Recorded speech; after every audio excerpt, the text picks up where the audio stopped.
오늘 설교 제목은 바울이 층대 위에 서서라는 제목하에 하나님 말씀을 전하도록 하겠습니다.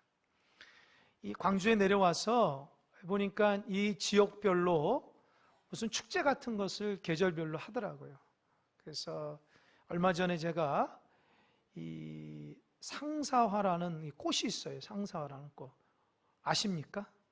나는 상사화라는 꽃을 처음 들어봤기 때문에 그 상사화 축제가 있다 그래서 잠깐 갔다 왔어요. 영광이더라고요. 그래서 1시간도 안 걸리니까 잠깐 구경하러 갔다 왔는데, 제가 이 상사화라는 꽃을 모르니까 제 생각에는 물론 꽃이 이쁘고 아주 막 화려하고 잎이 쫙 펼쳐질 거라고 생각했는데, 가보니까 막대기 하나 있다가 그냥 꽃만 있는 거예요.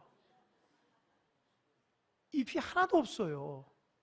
그냥 진짜 막대기 하나예요. 막대기 줄기밖에 없고, 줄기만 있고 꽃이 있어요. 꽃은 좀 이쁘더라고요. 빨간색으로 돼가지고 활짝 폈는데, 그래서 참 희한하다, 이게 뭔가 해서 이게 좀 이렇게 글을 보니까 이 상사화는 이렇게 3월 달에 잎이 난다는 거예요.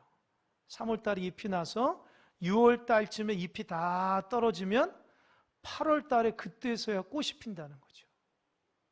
그러니까 상사화 꽃은 평생 가도 잎하고 꽃이 만나지를 못한대요.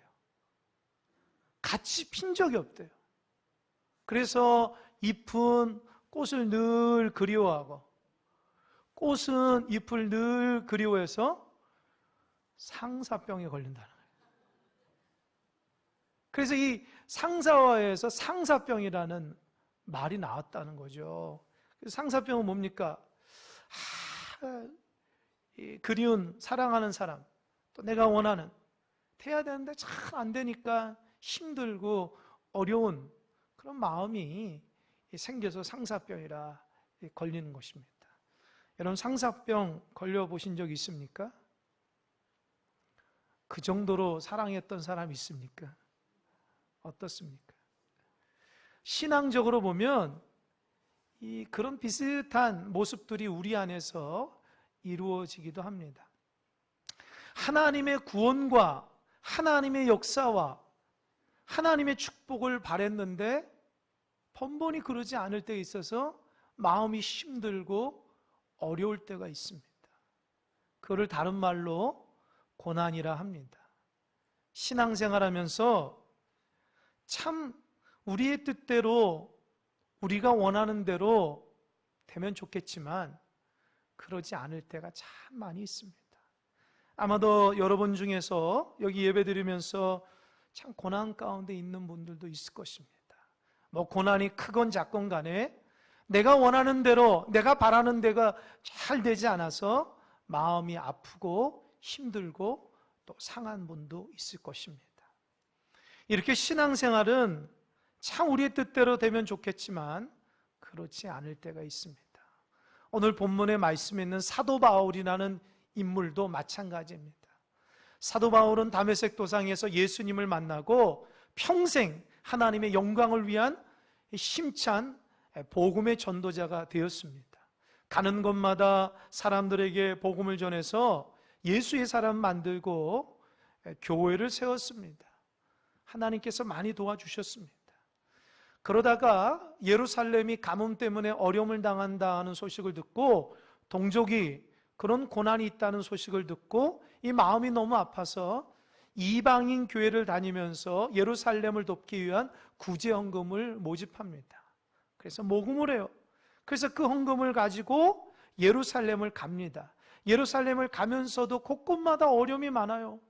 죽을 고비도 있었고 참 가지 못하는 그런 여러 가지 일들도 있지만, 그러나 끝끝내 인내하며 결국 예루살렘을 도착합니다. 사도 바울 마음속에 예루살렘 도착하면 많은 사람들이 자기를 반겨줄 줄 알았죠. 또 하나님의 역사를 잘 얘기할 줄 알았는데 가보니까 웬걸요, 그에게는 큰 고난이 2개 다가온 거예요. 첫 번째 고난은 뭐냐? 그를 그렇게 맞이할 거라고 생각한 같은 동족인 예루살렘 유대인들이 사도 바울을 모함하기 시작하는 거예요. 사도 바울이 이방인 지역을 다니면서 복음을 전할 때에 모세의 율법을 어기라, 할례 필요 없다, 율법 다 소용없다 라고 얘기했다고 해서 사도 바울을 죽이려고 했던 거예요. 그러니까 예루살렘 지도자인 야고보와 또 장로들이 사도 바울에게 너 오해를 받고 있는 것 아니? 그 오해를 풀어라.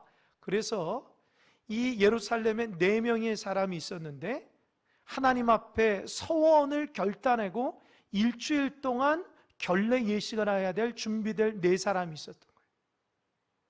야고보가 사도 바울에게 너가 그들과 함께 결례 행사를 해라. 율법대로 너가 율법의 말씀을 어기지 않는 사람이라는 걸 사람들에게 보여줘라. 그리고 그들의 모든 비용을 너가 다 대라.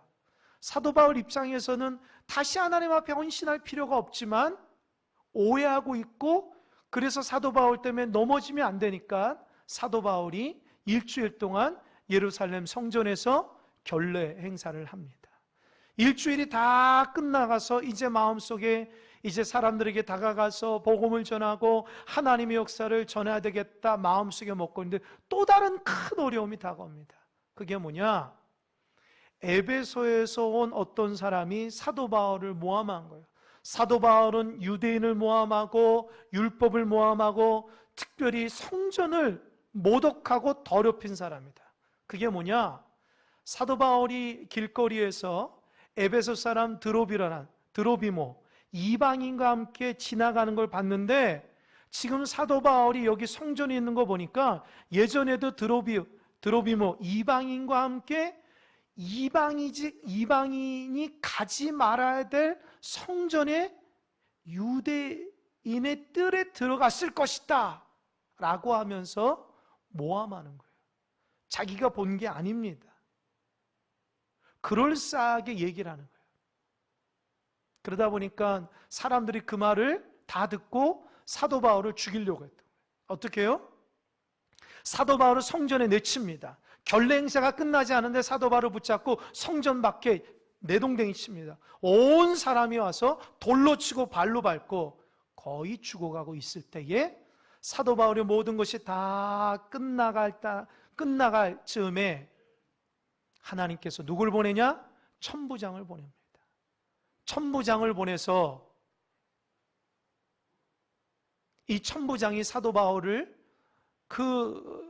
완전히 쓰러진 사도 바울을 들고 군인들에게 들것으로 들려가지고 영내로 들어가는 모습이 지난 시간까지의 모습이었습니다. 사도 바울은 하나님의 영광을 위해서 최선을 다해서 살아왔는데 번번이 어려움이 있는 거예요. 하나님 살아계시다면, 하나님 역사하신다면 왜 사도 바울이 이런 고난과 아픔을 당해야 됩니까?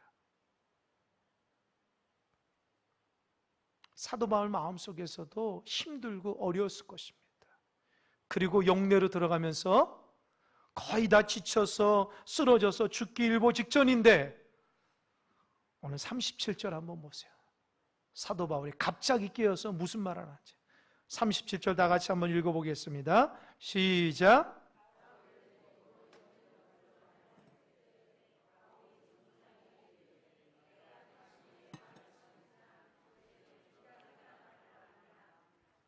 제가 37절을 이번 주간 명절 연휴 때 이 37절을 굉장히 마음속에 되뇌이고 묵상하면서 참 많은 은혜와 감동을 받았습니다.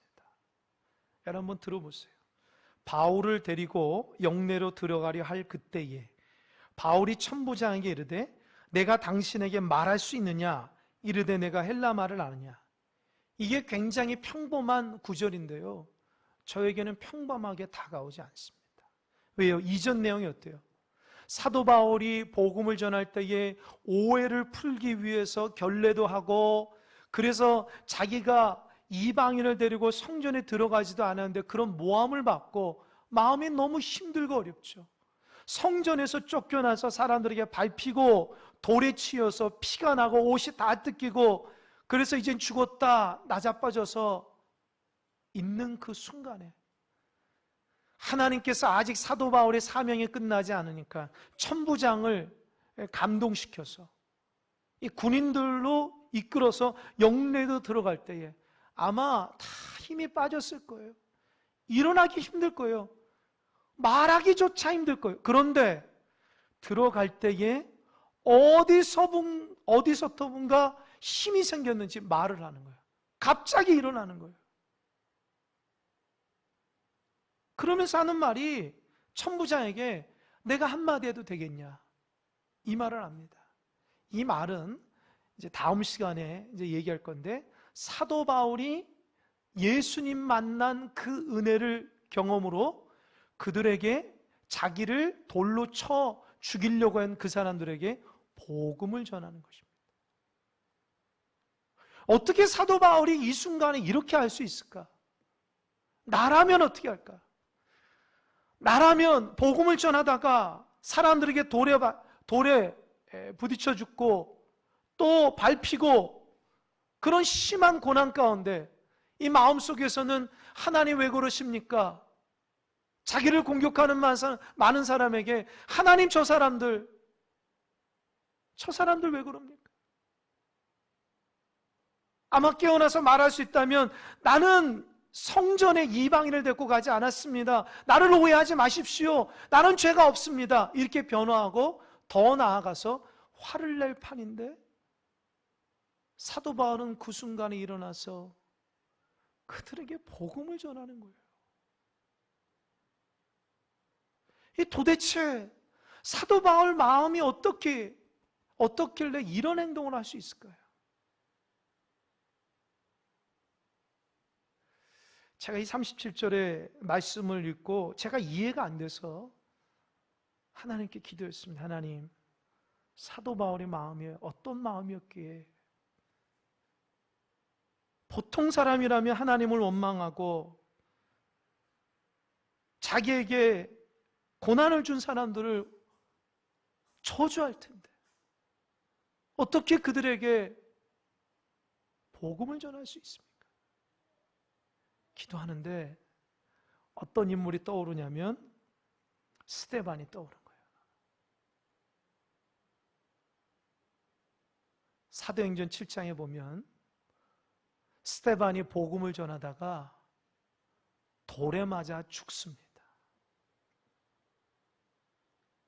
스데반이 많은 사람 앞에 복음을 전하다가 하나님을 모독했다 해서 유대인들이 스데반에게 돌을 쳐서 죽입니다.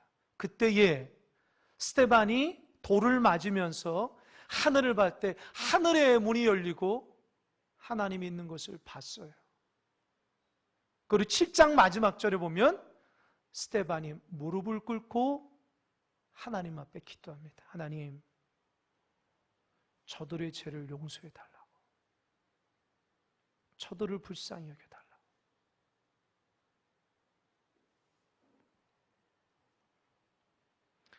그리고 스데반을 죽이는데 앞장섰던 사람이 누구냐? 사도 바울. 그러니까 오늘 본문은 몇십 년 전에 자기가 돌로 스데반을 죽였던 그 장면이 몇십 년 지나서 자기의 그대로 일어난 거예요. 스데반도 성전에서 복음을 전하다가 사람들에게, 유대인에게 끌려서 성전 밖에 내동댕이 쳤어요. 저 사람은 죽여야 마땅하다고 돌을 들고 스데반을 죽이려고 했습니다. 그 일을 앞장섰던 사람이 사도 바울입니다. 그가 이제 예수님 만나서 동일하게 주의 성전에서 하나님 말씀을 복음 전하다가 억울하게 누명을 씌워서 성전 밖에 내동댕이 쳐서 돌에 맞아 죽어가는 그 순간에 사도 바울이 그제서야 스데반의 마음을 알게 된 것입니다. 스데반은 자기를 돌로 쳐 죽인 사람들에게 하나님, 저 사람들을 용서하지 마소서, 하나님, 저 사람들 나를 돌로 쳐 죽이소서 저주하지 않았습니다. 하나님, 저들이 이것이 얼마나 죄인 줄 모릅니다. 하나님 저들을 용서하시고 이 죄를 저들에게 돌리지 마소서. 그렇게 기도합니다.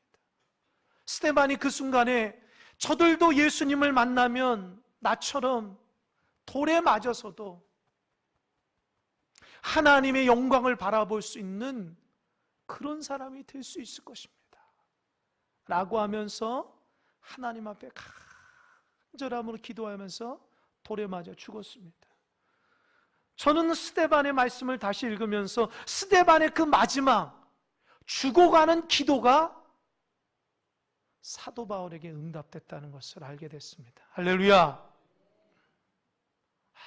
제가 너무 큰 감동을 받았어요. 스데반이 마지막 죽어갔을 때에 이 죄를 저들에게 돌리지 마시고 저들도 예수님 만나서 나처럼 하나님의 사람이 했다고 하는 그 기도가 하나님의 역사로 사도 바울에게 응답이 된 것입니다. 다메섹 도상에서 사도 바울이 예수님 만나고 나서 이제는 예수님의 사람이 되고 고난도 두려워하지 않았습니다. 사도 바울 복음을 전할 때에 오해를 많이 받았어요. 모함도 많이 받았어요. 얼마나 억울합니까? 그래도 예수님 때문에 인내하고 예수님 때문에 힘을 낼 수 있었습니다. 여러분, 우리는 예수님의 사람입니다. 예수님 때문에 힘을 내시기 바랍니다. 우리는 부족하고 연약하나 견딜 수 없지만 예수님 나의 힘이라는 것을 믿으시기 바랍니다. 사도 바울이 돌에 맞아 죽어가면서도 벌떡 일어날 수 있는 것은 예수님 때문입니다. 몇십 년 전에 나도 똑같이 이런 일을 행했지. 내가 이제 스데반의 그 모습을 보고 변화됐는데 지금 나에게 똑같이 돌을 던진 그들에게도 내가 그냥 가면 안 돼. 저들에게도 나에게 일어났던 그 은혜, 예수님 만나서 삶이 달라지고 예수님 만나면 용서할 수 있고 예수님 만나면 주의 사랑으로 하나 될 수 있고 예수님 만나면 고난도 이겨나갈 수 있다는 것을 전해야 되겠다. 그런 마음으로 벌떡 일어나서 천부장에게 내가 한마디만 하자고 얘기한 거예요.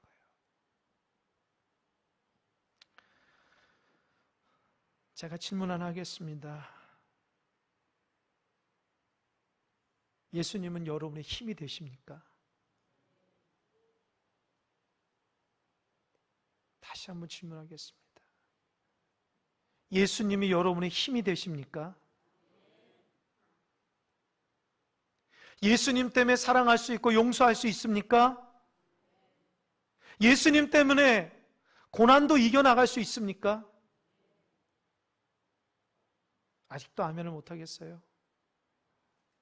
괜찮습니다. 언젠간 여러분도 예수님 제대로 만나면 이 문제를 이겨나갈 수 있을 것입니다. 신앙이 뭔가? 신앙은 그저 교회 나오는 게 신앙인가? 아닙니다. 신앙은 예수님과 함께 사는 것이 신앙입니다. 예수님 때문에 이해할 수 없는 고난을 당해도 그 예수님 때문에 인내할 수 있고 감사할 수 있고 용서할 수 있고 축복할 수 있고 하늘을 바라볼 수 있는 것이 신앙입니다. 신앙생활 오래 했지만 예수님이 나에게 어떤 분이라는 것을 경험해 보지 못했다면 그 사람은 신앙의 참맛을 모르는 것입니다. 그저 교회만 다니는 거예요. 종교적인 행위만 하는 거예요. 예수님은 우리의 삶을 바꾸게 해주시는 분이에요.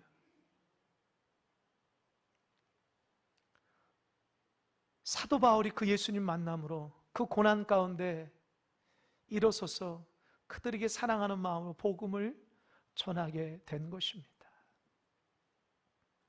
천부장이 깜짝 놀랍니다.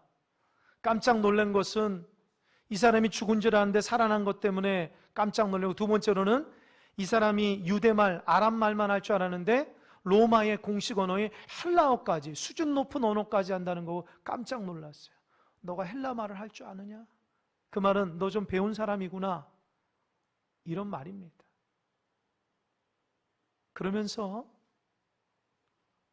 천부장이 사도 바울이 당하는 고난을 보면서 자기가 왜 이 사람이 고난을 당했는가 분석하기 시작해요. 그것이 38절이에요. 그게 뭐냐? 제가 읽어볼게요. 그러면 내가 이전에 소유를 일으켜 자객 4,000명을 거느리고 광야로 가던 애굽인이 아니냐? 이게 무슨 말이냐? 너 예전에 문제 일으켜가지고 사람들을 광야로 데리고 갔던 애굽인이 아니냐? 그 말인데, 이 역사적으로 어떤 일이 있었냐? AD 54년에 그 당시는 로마가 유대를 점령하고 있었고 유대인들을 다 꽉 잡고 있었어요. 그러니까 유대인들은 어느 민족보다도 선민의식이 강했기 때문에 하나님의 백성이 이방인의 다스림을 받는다는 것을 용납할 수가 없었어요.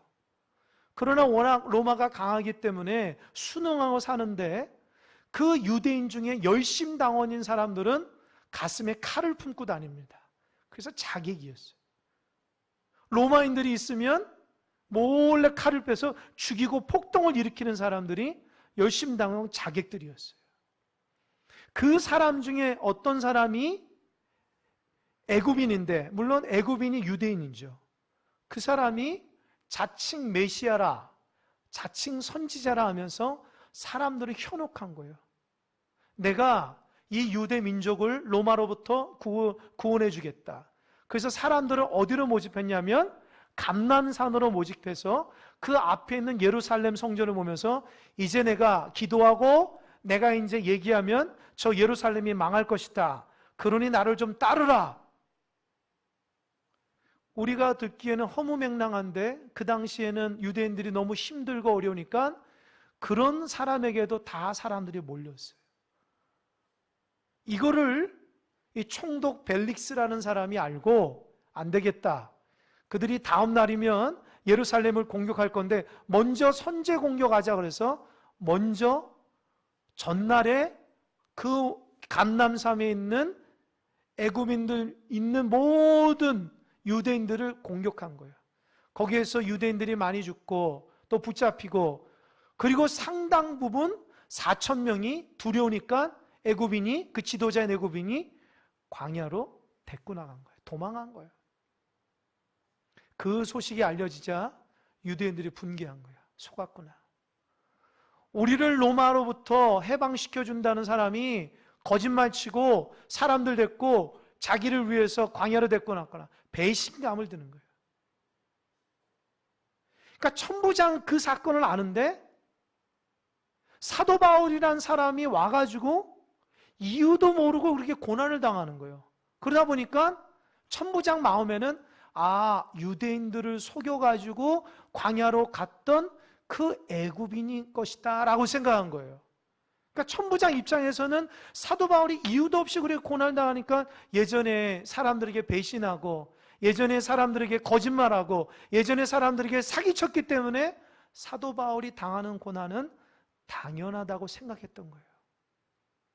그런데 사도 바울은 말하면 아닙니다. 저는 그 애굽인이 아닙니다.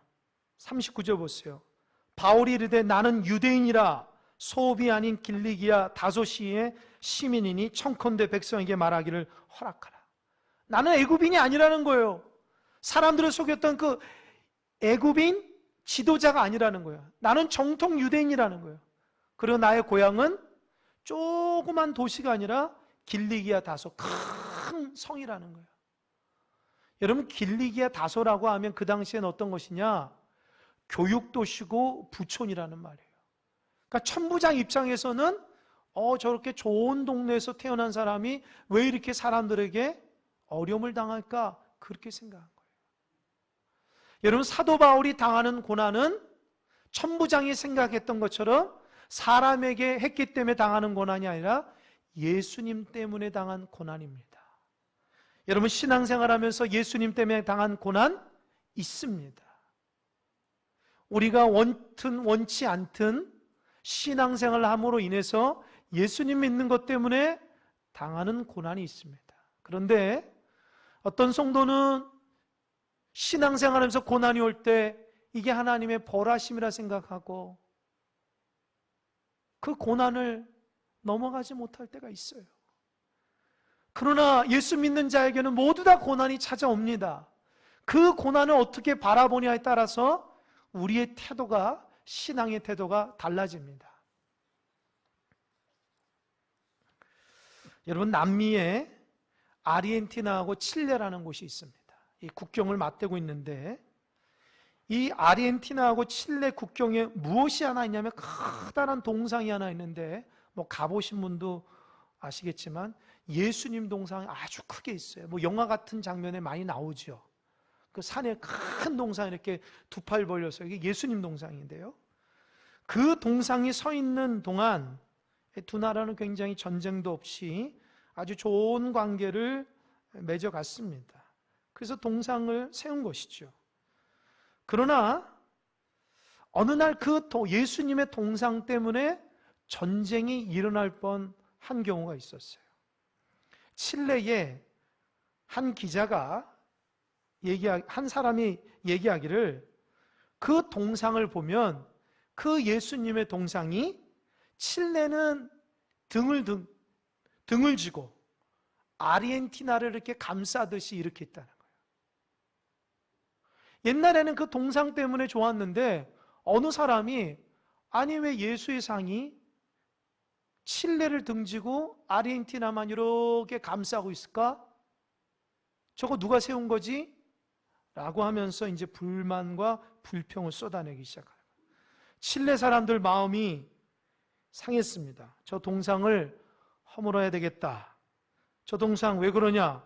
그래서 아르헨티나가 좋은 감정을 갖지 못했어요. 점점 더 감정이 거칠어지니까 이제는 전쟁할 것 같은 분위기까지 감둔 거예요. 그때에 칠레의 한 기자가 신문에 글을 하나 썼어요. 어떤 글을 썼냐? 예수님의 얼굴이 아르헨티나를 향하고 향하고 서 있는 이유는 아르헨티나가 칠레보다 예수님의 돌봄, 감시, 감독을 더 필요로 하기 때문이다. 걱정하지 말아라. 아르헨티나가 우리보다 조금 더 못하다. 이런 뉘앙스로 글을 썼대요. 그러니까 그 글을 읽고 칠레 사람들의 감정이 마음이 너그러진 거예요. 아, 그렇지. 우리를 향해 가는 것이 아니라 우리를 등져도 저 필요한 사람에게 이렇게 한 거야. 우리는 성숙하기 때문에 괜찮아. 아주 멋진 해석이죠. 물론 그 칠레 입장에서 생각한 것이지만, 그러나 그 기자가 쓴 신문의 글 때문에 전쟁을 하지 않았다는 거예요. 여러분, 고난도 마찬가지입니다. 고난이 하나님이 우리를 벌하시려고 하고 하나님이 우리를 혼내게 하기 위해서 주는 고난이 아니라 그 고난은 우리를 더 사랑하고 우리를 더 깊은 하나님의 은혜 가운데 이끌기 위한 축복의 통로라는 것을 생각하시기 바랍니다. 그래서 고난당하는 자가 있습니까? 하나님 나를 사랑하기 때문에 나를 더 하나님 앞에 한 발자국 나아가기 위한 그런 과정이라는 것을 믿으시기 바랍니다. 절대로 고난 앞에 넘어지지 마십시오. 나에게 고난이 있다는 것은 하나님이 나를 여전히 사랑하시고 인도하고 있다는 하나님의 메시지입니다. 그러니 해서 사도 바울이 천부장의 허락을 받습니다. 그리고 계단을 올라간 그 층대 위에서 지금 저처럼 사람들이 다 보는 곳에, 높은 곳에 서가지고 층대 위에서 사람들에게 하나님의 귀한 복음을 전하게 된 것입니다. 할렐루야. 생각해 보세요. 만약에 바울이 이 고난을 당하지 않았으면 개인적으로 가서 얘기할 거예요. 예수님 믿어야 된다. 예수님 나 만났다. 그러나 그 고난을 통해서 이 고난 가운데 하나님이 사람들을 다 모으게 한 거예요. 사도 바울이 성전을 더럽혔다고 하니까 유대인은 그걸 참을 수 없기 때문에 모든 유대인들이 다 모였어요. 사도 바울을 죽이려고. 그러나 하나님은 그 기회를 복음을 전하는 기회로 바꾸어 주셨다는 거예요. 할렐루야. 이것이 우리 생각과 하나님 생각이 다르다는 겁니다. 우리는 이렇게 하면 될 것 같지만 아닙니다. 하나님 고난을 통해서도 하나님의 역사를 일으키시는 분이십니다. 사도 바울이 난간을 붙잡고 첫마디를 합니다. 그것이 22장 1절입니다. 22장 1절 한번 읽어볼까요? 시작. 부형들아, 내가 지금 여러분 앞에서 변명하는 말을 들으라.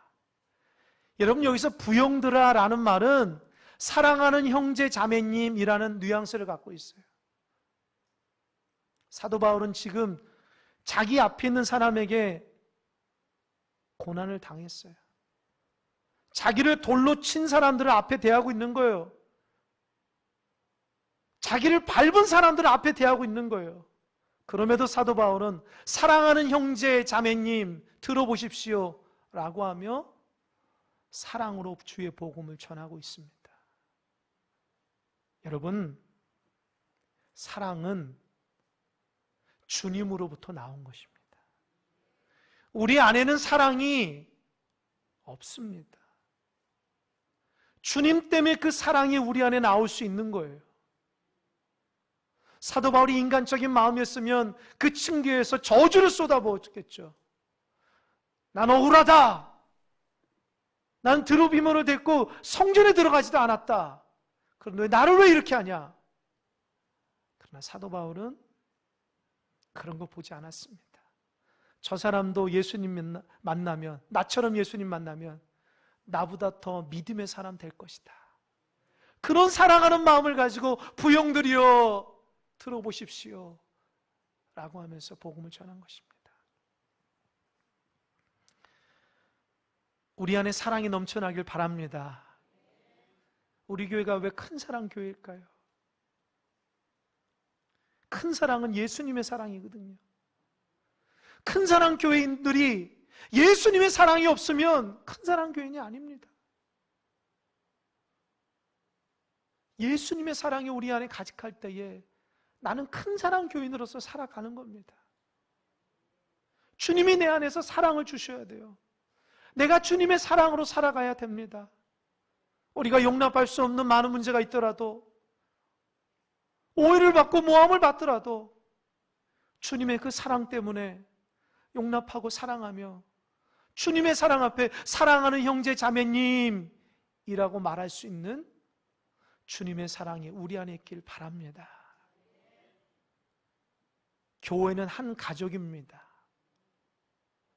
우리는 피 한 방울 하나 섞이지 않았지만 예수님의 십자가의 보혈의 피가 우리 안에 흐르고 있음을 믿으시기 바랍니다. 그래서 주님 때문에 한 가족입니다. 주님의 한 가족 된 여러분, 주의 사랑 안에 고난을 잘 이겨내시고 주의 사랑 가운데 날마다 승리함으로 하나님 영광 돌리는 믿음의 백성이 되기를 주님의 간절히 축원합니다. 이 시간 잠깐 기도하겠습니다.